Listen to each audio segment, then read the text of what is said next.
እስካሁን ድረስ በህይወት ያለው ነብይ ማን ይባላል? ዒሳ ዓለይሂ ሰላም። ዒሳ ዓለይሂ ሰላም አልተገደለም፣ አልተሰቀለም፣ በህይወት አለ እስካሁን ድረስ። እሺ በጣም ጥሩ በጣም ጥሩ። እሺ ቀጣይ ኡሙ አይሰር። ኡሙ አይሰር እውነት ለሐሰት ልትጠየቂ ነው ኢንሻአላህ።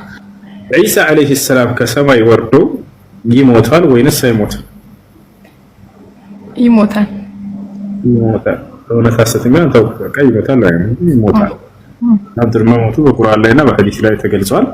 ወርዶ ዳግም የሚቆየው ቆይታ ጊዜ ቆይቶ ይሞታል። እሺ ጀማል። እሺ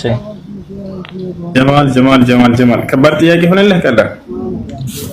ቀላል አድርገ። ደጃልን የሚገድለው ነብይ ማን ነው? ነብይ ኢሳ አለይሂ ሰላም።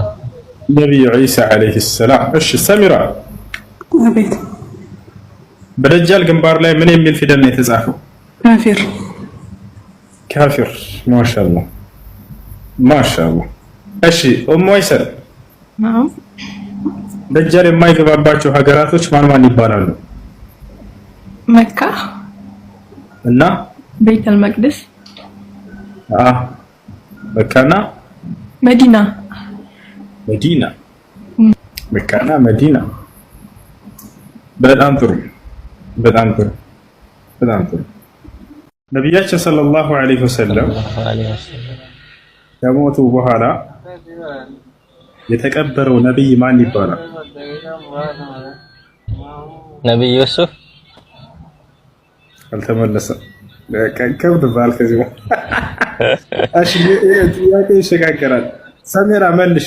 ከነቢያችን ሰለላሁ ዐለይሂ ወሰለም ህልፈት በኋላ የተቀበረው ነብይ ማን ይባላል? አላውቅም። ኡሙ አይሰል መልሽ። ኡሙ አይሰል ጎግል መሄድ አይቻልም። ተበይ ምትሻንሽ አላየሁም። ወላሂ አለም ኡስታዝ። በጣም ጥሩ። እሺ አቡበከር መልሰው። ማን ይባላል? ዳንኤል። ነብዩ ዳንኤል። ወይኔ በቀደም ሰምተን ነበር። ነብዩ ዳንኤል አለይሂ ሰላም አስክሬኑ የተቀበረው ከነብዩ ሰለላሁ ዐለይሂ ወሰለም ህልፈት በኋላ አይደንቅም?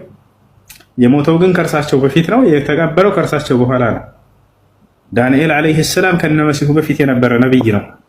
እስራኤላዊ ነብይ ነበር።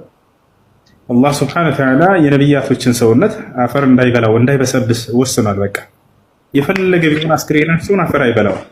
ማንኛውም ነብይ ቀብሩን ከፍታውጡት ስጋው ልክ እንደኛ ነው፣ አይበላም። ይሄ ድንቅ ተአምር ነው በእነርሱ ላይ ያደረገላቸው። ነብያችን ሰለላሁ ዐለይሂ ወሰለም ሲናገሩ ምን አሉ? ኢነላህ ሐረመ ዐለል አርዲ አን ተእኩለ አጅሳደል አንቢያ። አላህ መሬትን እርም አድርጎባታል የነብያትን ሰውነት እንዳትበላ። ስለዚህ ዳንኤል ከሞተበት ጊዜ አንስቶ እስከ ነብዩ ሰለላሁ ዐለይሂ ወሰለም ህልፈት ከዚያም በኋላ አስክሬን ቆይቶ ነበር። ታውቃለህ? ይሄን ታሪክ ሸይኹል ኢስላም ኢብኑ ተይሚያ ከዚያ በፊት የነበሩ ታላላቅ ሰለፎች እንዲሁም የጊዜያችን ታላቁ ዓሊም ሼክ ሷሊህ አልፈውዛን ትክክለኛ ታሪክ መሆኑን ተናግረዋል። እሺ